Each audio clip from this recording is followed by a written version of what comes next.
Hello everyone, আসসালামু আলাইকুম। সবার কি খবর? ওয়েলকাম টু মাই ব্লগটি হলো ঈদের ব্লগ, রোজার ঈদের ব্লগ। ঈদের দিন তো আর বের হই নাই, ঈদের তৃতীয় দিন একটু বের হয়েছিলাম, রেস্টুরেন্টে গিয়েছিলাম। অ্যাকচুয়ালি এটা একটা ফুড কোর্ট, যারা জানেন না তাদের বলছি, এটা হলো বসুন্ধরা টপ 10 রেস্টুরেন্টের সাথে ডমিনোস, ওটার উপরে হলো এই ফুড কোর্টটা।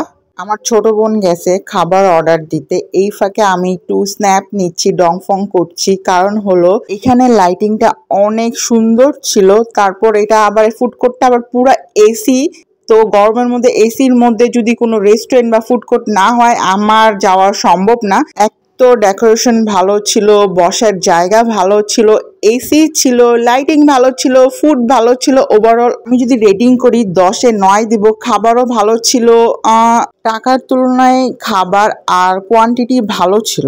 আচ্ছা, আমরা দুই বোন কি কি অর্ডার দিলাম? প্রথমত ড্রিঙ্কস অর্ডার দিলাম, তারপর একটা রাইস বল অর্ডার দিলাম, যেটাতে ফ্রাইড রাইস ছিল, চিকেন ছিল, একটা এগ ছিল।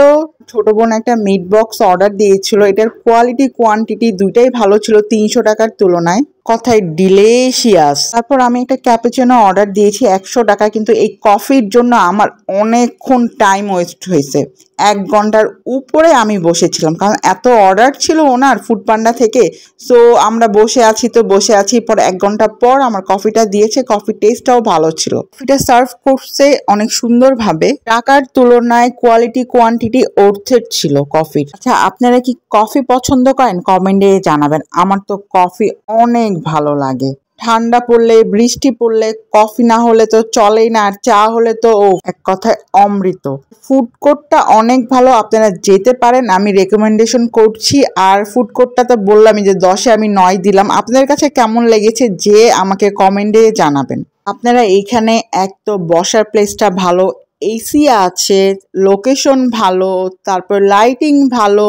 আপনারা যদি ছবি তুলতে চান, আড্ডা দিতে চান, ফ্রেন্ড ফ্যামিলি নিয়ে যেতে পারেন। প্লেসটা অনেক ভালো, আমার অনেক ভালো লেগেছে, এর জন্য আপনাদের বলছি বারবার। একটু মানে খেতে চান বা ঘুরতে চান, ব্লগিং করতে চান, তারা যেতে পারেন। লোকেশনটাও অনেক ভালো জায়গায়, আর যাতায়াত তো কোনো প্রবলেম হবে না, সিকিউরিটিরও কোনো প্রবলেম হবে না আশা করছি। আমরা যতগুলা খাবার অর্ডার দিয়েছি সবগুলাই মজাদার ছিল, ডিলিশিয়াস ছিল। আপনারা যে আমাকে কমেন্টে জানাবেন আপনাদের কাছে ফুড কোর্টটা কেমন লেগেছে। তারপর খাওয়া দাওয়া শেষ করে রিক্সা নিলাম, রিক্সা নিয়ে বসুন্ধরা দিয়ে বাসায় যাচ্ছি। বসুন্ধরার অ্যাপোলো গেট থেকে নেমে তারপর আরেকটা রিক্সা নিয়ে আমার বাসায় আসতে হয়। যেহেতু ঈদের টাইম, ঢাকা শহর পুরাই ফাঁকা। আস্তে আস্তে এনজয় করতে করতে রিক্সা রাইড নিতে নিতে আমরা বাসায় যাচ্ছি। ওই টাইমটা এত বাতাস ছিল, ওয়েদারটা এত ভালো ছিল, মানে কি বলবো।